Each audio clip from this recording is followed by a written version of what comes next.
Boa noite a todos, sejam todos bem-vindos a esta casa fraterna, cumprimentando os encarnados, nossos irmãos desencarnados que vieram até nós.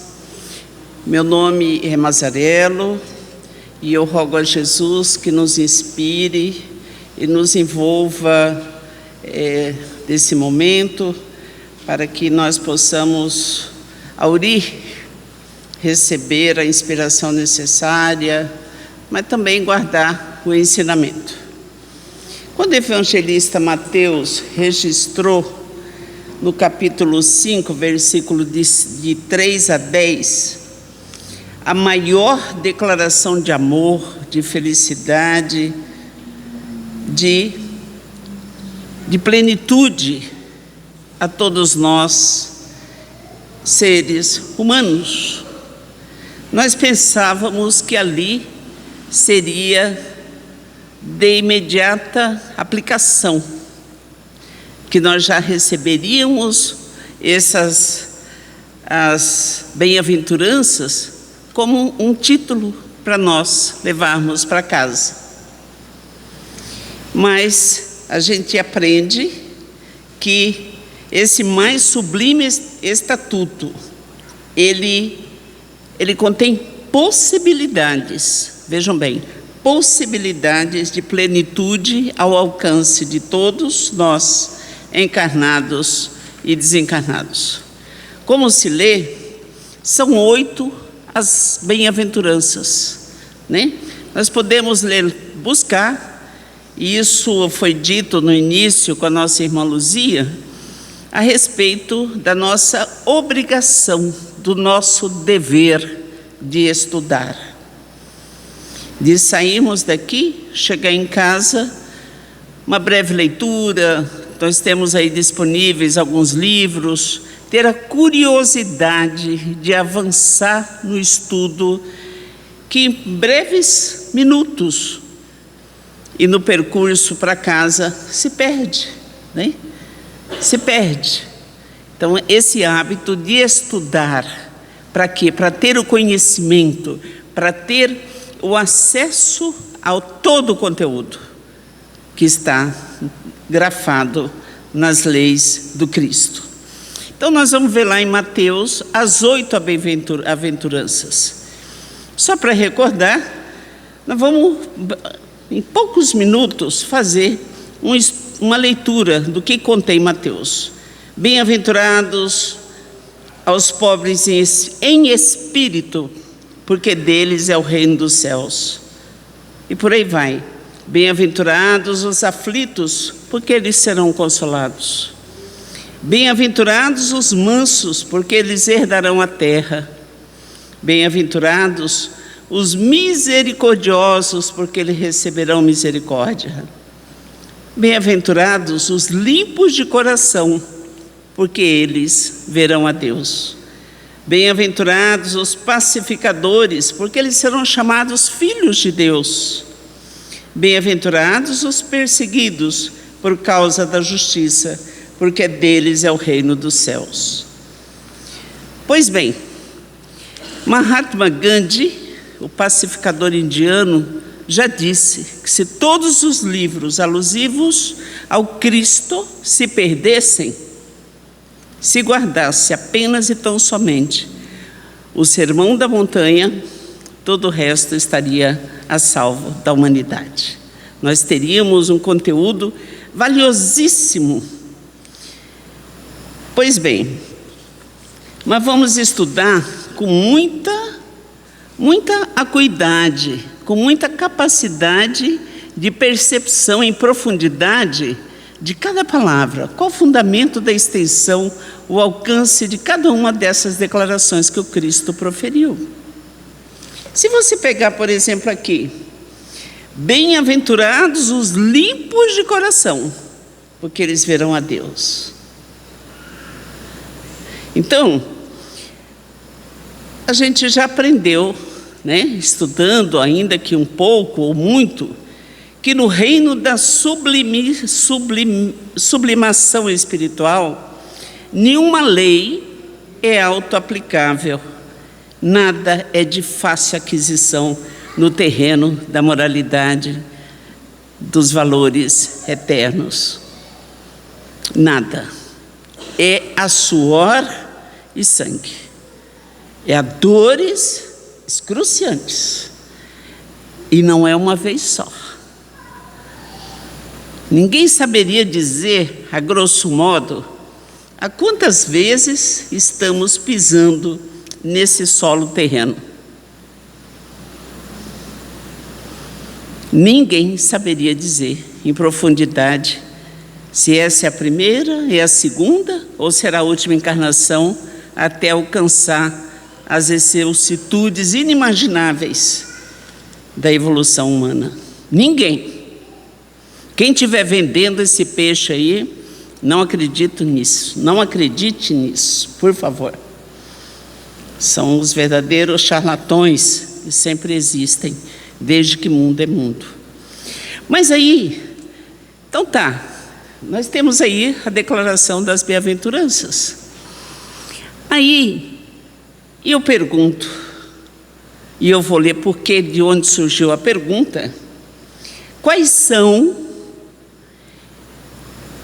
ou quais serão os maiores ou os piores adversários do ser humano que o mantém tão distante da luz, como nós estamos vivenciando na Terra, uma verdadeira crise de moralidade.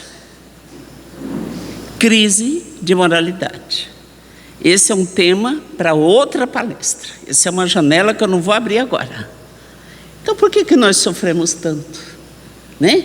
Se nós já temos a declaração do Cristo há mais de 2000 anos, então temos em mão o papel, o livro, e a gente continua experimentando a dor. A dor. Cada um teria uma história de dor para contar aqui. Qual será a maior dor? Tem peso? Tem valor? Tem preço? Não. Cada um sente a dor no limite da sua capacidade de suportá-la. Não é menor nem maior do que a dor de todo mundo. E eu estava estudando essa obra, A Mensagem do Amor Imortal, pelo espírito de Amélia Rodrigues. E me chamou a atenção exatamente o título, Os Adversários Cruéis. Quais serão nossos adversários que nos impedem no caminho evolutivo? É o outro? É porque eu sou branca, porque eu sou alta, porque eu sou magra, porque eu sou gorda, porque eu tenho dinheiro, porque eu não tenho dinheiro? É Rondonópolis? É São Paulo? Quem é? Quem são os nossos adversários cruéis, que nos mantêm cativos, experimentando dores lancinantes? Aí eu vai ler esse título que eu sugiro que todos possam adquirir. E vai contando, né, que Jesus, ele nunca parava em um lugar só. Eu imagino que, como nós, está me surgindo agora, o tempo dele era curto sobre a terra. E a mensagem era extremamente grande, num país tão pequeno como é Israel. Então ele tinha que caminhar muito.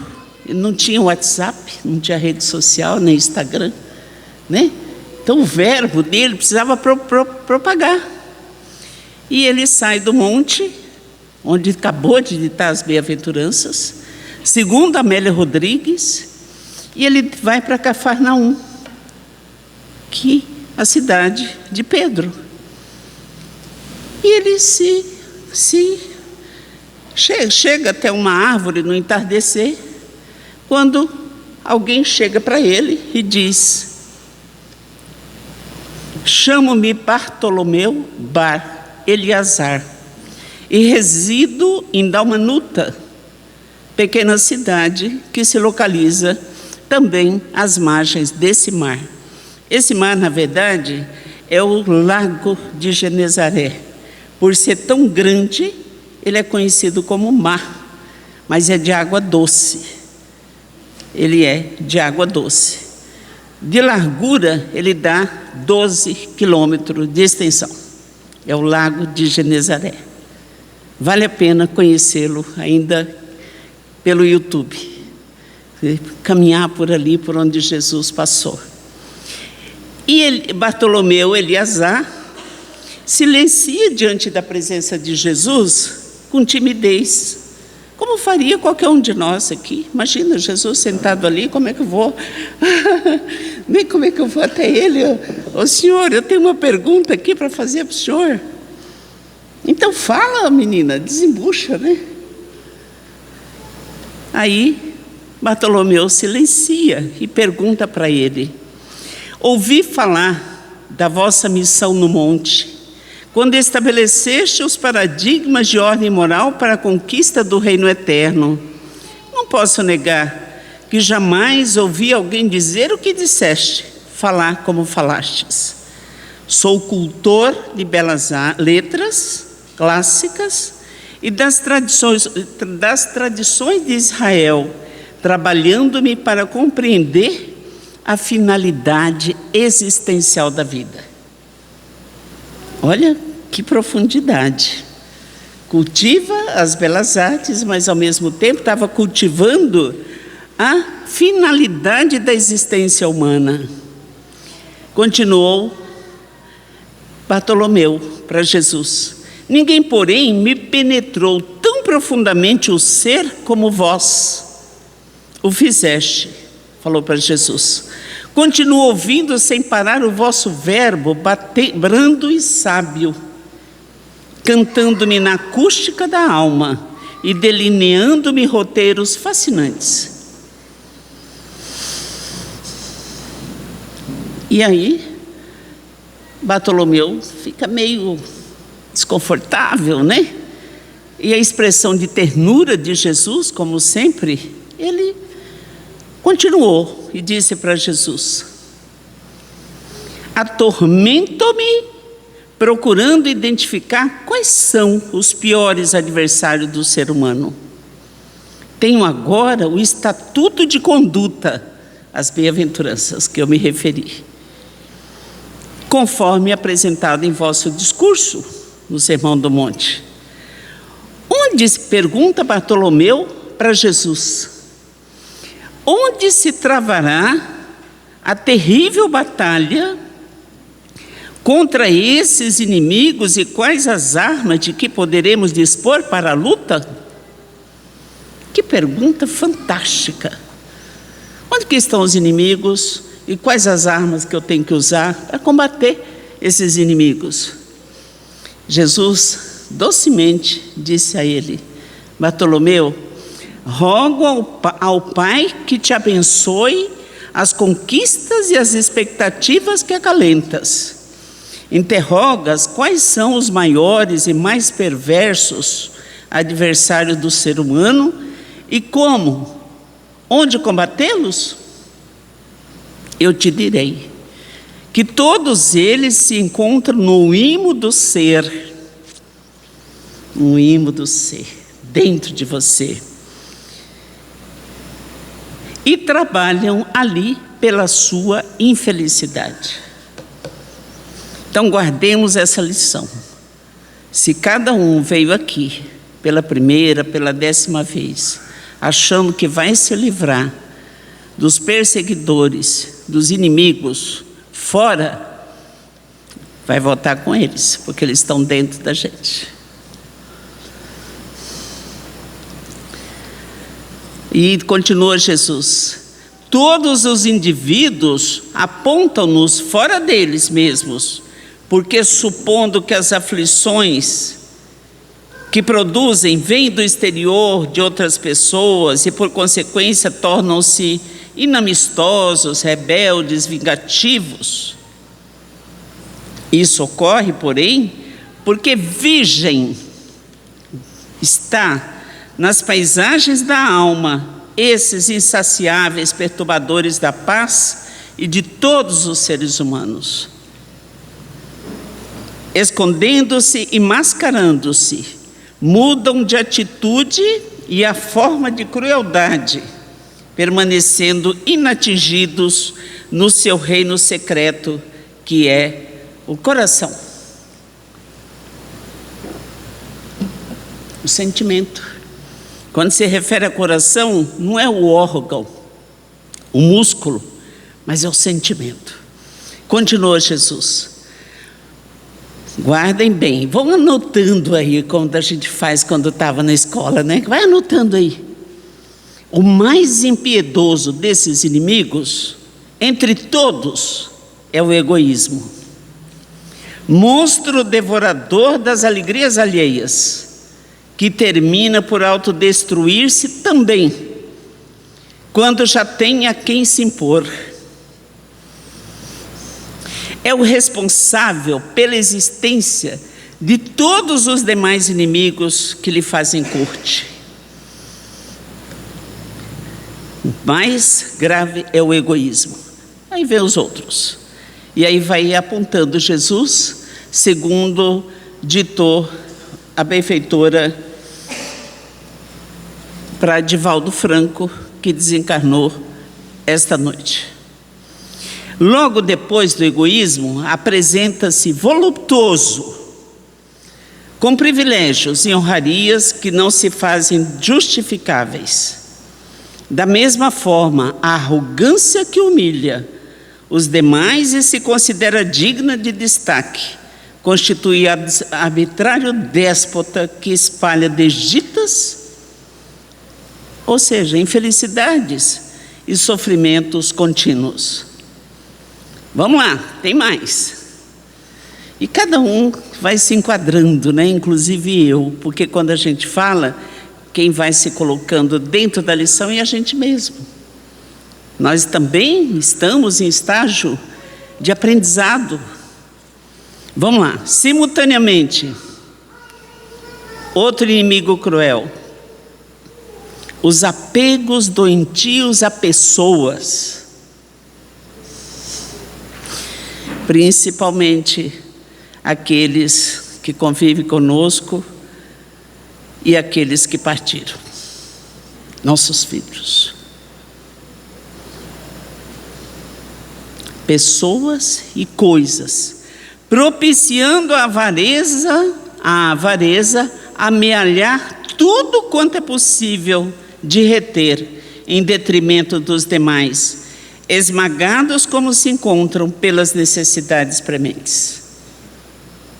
A mim, aos meus, eu. Primeiro eu, segundo eu, terceiro eu, quarto eu, quinto eu, ao egoísmo. Aí depois se sobrar o resto. Olha que monstro devorador. O mestre silenciou um pouco, dando ensejo a que o interessado, no caso Bartolomeu, absorvesse o ensinamento, depois do que deu curso à resposta. Parou um pouquinho, esperou o aluno guardar o ensinamento e continuou. Querem ouvir? Anotem aí, que eu já anotei.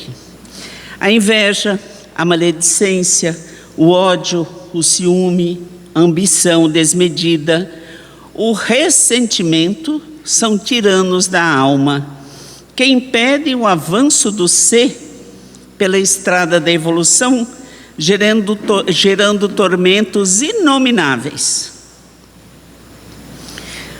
Por que esses inimigos cruéis, disse Jesus, são originários do mundo interno? Ele provém do imo da alma, do sentimento. A luta para vencê-los deve ser travada no campo da consciência, mediante a transformação das tendências inferiores e dos sentimentos para a adoção da conduta rica de misericórdia, de compaixão, de entendimento fraternal, de caridade. Quais são as armas que a gente deve combater esses inimigos cruéis que são gerados dentro de nós mesmos? Misericórdia é você se colocar no lugar do outro. A compaixão, e se fosse comigo, será que eu gostaria, né? o entendimento, você entender o outro, a caridade. Alguém pode estar pensando caridade, mas eu já dou tanto. Mas não é a caridade material, essa que você põe o dinheiro no bolso, passa um Pix, agora tudo é Pix e já fica livre. Não. Muitas vezes a caridade é você dar o ombro para chorar, é você dar os ouvidos para ouvir, é o mínimo, é aquele momento próximo ali é o que está precisando. Ah, mas eu não tenho tempo. Vai precisar depois de tempo para poder esperar alguém para te ajudar. Porque nós todos estamos na mesma estrada. Não tem diferença. Quando a gente viaja de avião, você olha aqui para baixo, é todo mundo igual. Não faz diferença. Sabe qual que é a diferença que faz, que a gente aprende nas obras de André Luiz? É quando você tem a caridade que faz acender um pavio, ainda que pequenininho, na sua vida, porque senão os mensageiros não te localizam. Porque a gama de maldade, os pensamentos ruins, a maledicência, o ódio, tudo que existe forma uma camada indevassável, que se não tiver um tantinho assim do tamanho de um palito de fósforo, uma chamazinha, eles não nos localizam. Estudem as obras de André Luiz, Missionários da Luz. Vão ver como é que agem os benfeitores, até achar alguém que está perdido nessa gama envenenada de ódio. Vamos lá. Olha a recomendação que psicografou nessa obra, através de Divaldo Franco. E a todos nós, o homem e a mulher, que pretendem ser realmente felizes e anelam e desejam por conquistar a terra, devem superar esses algozes, esses adversários cruéis que estão dentro de nós mesmos, impenitentes, ou seja, não tem misericórdia nenhuma, que vivem no mundo íntimo e que são desafiadores e renitentes. Você trava uma batalha incessante contra a inveja, contra o ciúme, a maledicência, o egoísmo, o orgulho, a vaidade permanente. Então, é aquilo que a doutrina espírita nos fala. É necessário fazer a transformação moral, a reforma íntima, porque senão você não terá acesso a esses predicados que lhe garantam as bem-aventuranças ditadas pelo Cristo. Ah, mas eu faço tão bem. Já está errando, porque acabou de trazer a vaidade, que o bem não precisa ser dito, verbalizado, dado conhecimento. O bem é como a luz solar, ele clareia a todos. Amanhece o dia magnífico, ele escolhe a quem ilumina? Não. A chuva, ela escolhe a quem molha? Não. A terra, que é aí um solo fértil, para que a gente possa plantar, comer e se alimentar, escolhe o bonito, o feio, o rico ou o pobre? Não. A água jorra para todos. O vento, são no sistema de cooperação mais fantástico que existe na natureza, esses elementos que são de graça, que a generosidade de Deus nos permitiu usufruir sem que nós paguemos um centavo com o dinheiro terreno. Um centavo. Alguém paga pelo oxigênio? Só se estiver lá no nosso querido e abençoado hospital da Unimed ou da Santa Casa em Rondonópolis. Senão você não paga. A chuva, alguém paga? Não. Ontem choveu maravilhosamente em alguma região daqui, em pleno mês de maio. Então, essas bem-aventuranças nos condiciona ao preenchimento de requisitos. No início da fala, Luzia menciona a lição do benfeitor para que nós sejamos bons, para que a bondade não é para o outro, é para você. A bondade não é que você vai fazer para parecer, a bondade se reporta àquilo que você é, aquilo que você é capaz de fazer. Sejamos bons, sejamos luz, brilhe vossa luz, estude. Não adianta vir buscar aqui, se sai ali do outro lado da rua, perdeu tudo. Olha que bacana essa lição de Emmanuel na obra Indulgência. É bem rapidinho, só vai demorar umas 2 horas, mas vamos lá, né? Rapidinho, né, Marcelo? Próxima vez nós vamos passar uma tarefinha no quadro, exatamente para grafar como fizemos no primário, em que a professora ia passando o letreiro aqui. Para quê? Para gravar melhor. Aliás, sobre isso aqui eu trouxe 5 cópias, quem quiser pode pegar. Vamos lá. O inimigo real. Nós falamos dos inimigos cruéis, Emmanuel fala do inimigo real. Assim, então, se o inimigo poderoso devemos identificar junto de nós, na estrada do mundo, inimigo que nos arma as piores ciladas e nos constrange a cair nas mais escuras armadilhas do remorso e da dor. Nós já vimos onde eles estão localizados, no imo do nosso ser, dentro de nós.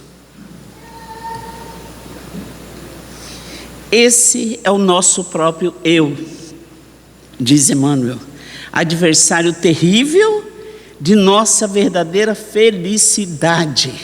Ele trabalha contra a nossa felicidade. Vocês já perceberam? Vamos fazer essa autoavaliação. Já perceberam que quando você é invejoso, quando você é raivoso, quando você é tirano, é uma pessoa infeliz.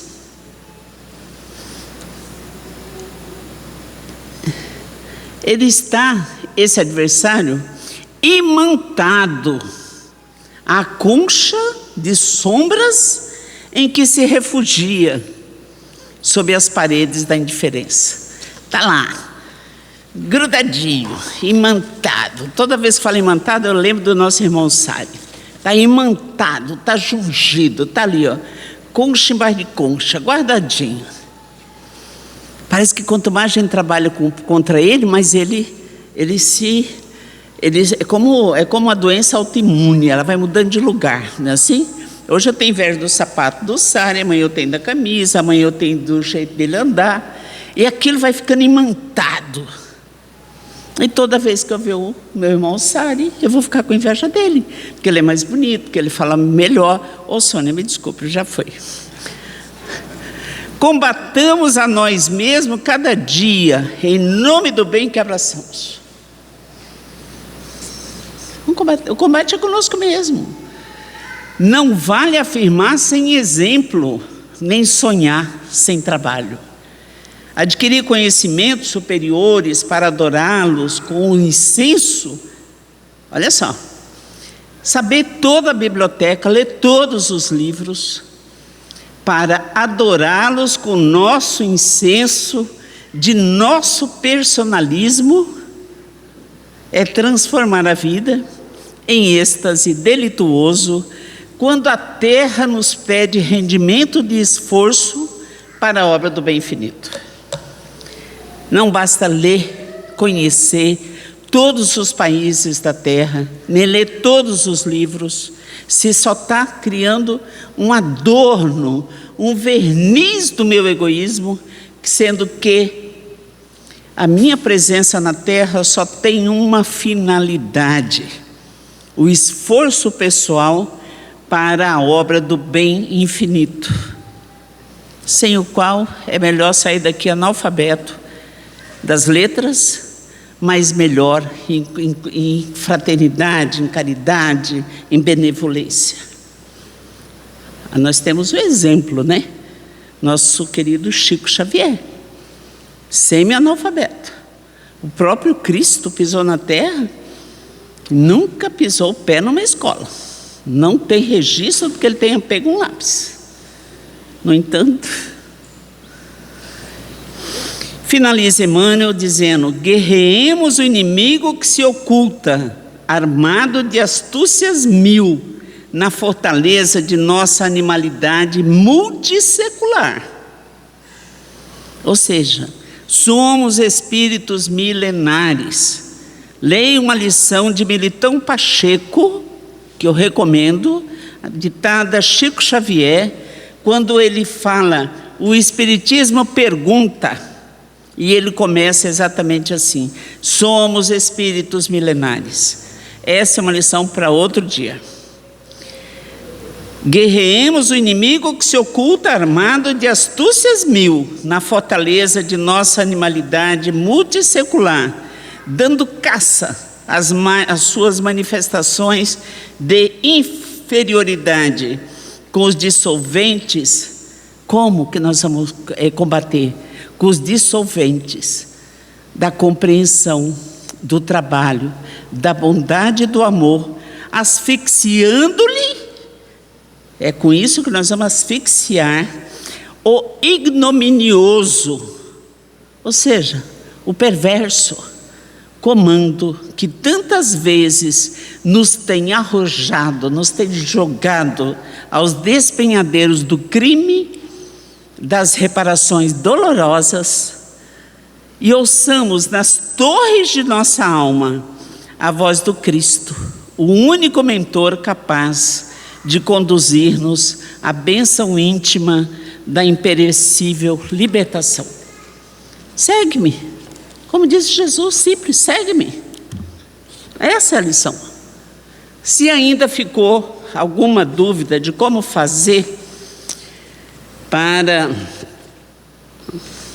combater esses inimigos internos, só ler a questão número 919 de O Livro dos Espíritos, quando Santo Agostinho, o pai da Igreja Católica, que assinou a introdução ao Livro dos Espíritos, junto com o Espírito de Verdade, está lá, é só pegar o Livro dos Espíritos e ver. Santo Agostinho assina. E nessa questão 919 do Livro dos Espíritos, ele fala como que ele fez para sublimar o bem. Olha o que ele diz. Está lá, eu vou ler só um trechinho. Fazei o que eu fazia quando vivia na terra. Ao fim do dia, interrogava a minha consciência. Esse juiz perverso, que não dorme, que não rasga processo, que é imprescritível, que não caduca, está lá, acendendo a luzinha, dia e noite, noite e dia. Fazei, examina a consciência. Passava em revista o que fizera durante o dia e perguntava a mim mesmo se eu não faltara algum dever, se ninguém tivera motivo para de mim se queixar. Foi assim que cheguei a me conhecer e a ver o que em mim precisava de reforma. Então, guardemos a lição. Ninguém precisa apontar onde é que nós temos que modificar.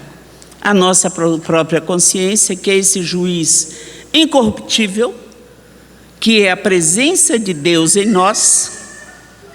Quando perguntaram os espíritos superiores, indagaram onde residia Deus. Olha lá, na questão, se não me falha a memória, 475, na consciência. Lá está Deus. Então examinemos cada um de nós. Não há necessidade de ninguém apontar, seja assim, seja assado. Você vai saber e você vai fazer como fez Santo Agostinho. Quem sabe, assim, nós consigamos espraiar o ensinamento, o aprendizado, e com isso a gente pode, ainda nesse início de século, nesse século, trazer o paraíso para a terra. Assim, agradecidos a Jesus, a imensidão de bênçãos que nos trouxeram por esses ensinamentos na noite de hoje, e depositando, Senhor Jesus, em Tuas mãos os desígnios e as oportunidades para a nossa existência, nós nos arrojamos aos Seus pés para agradecer. Agradecer por tudo o que nos tem feito, tem nos amparado, tem nos auxiliado, tem nos livrado, tem apoiado cada ser ligados a nós de uma forma tão generosa, tão amorável, e assim comprometidos em transformar o nosso viver, em aproveitar esses momentos em que Tu nos convida a fazer luz, para que sejamos igualmente ancorados pela divina graça da Tua magnífica bondade. Abençoa, Senhor, os benfeitores que sustentam esse lar, esse hospital, para onde acorrem inúmeros trôpegos no corpo espiritual, como nós aqui no corpo físico, sedentos de entendimento, de claridades. Que Tu sustente, que nos ajude, abençoando desde o princípio aqueles que fundaram esta casa. No caso, Dona Lídia e Dr. Ariel, que hoje estão em São Paulo, cada um com quase 90 anos, mas ainda com a fortaleza moral, Senhor Jesus, emanada de Sua generosidade infinita e dos benfeitores que o sustentaram e sustentam. Ajude-nos, Senhor Jesus, juntamente com esses emissários que sustentam essa Fundação Espírita, para que possamos continuar o trabalho. Fica conosco e com todos até que aqueles que vieram possam ser socorridos. Até as madrugadas, Senhor, porque são inúmeras consciências arrojadas nesse compromisso. Fica com todos, que assim seja. Muita paz.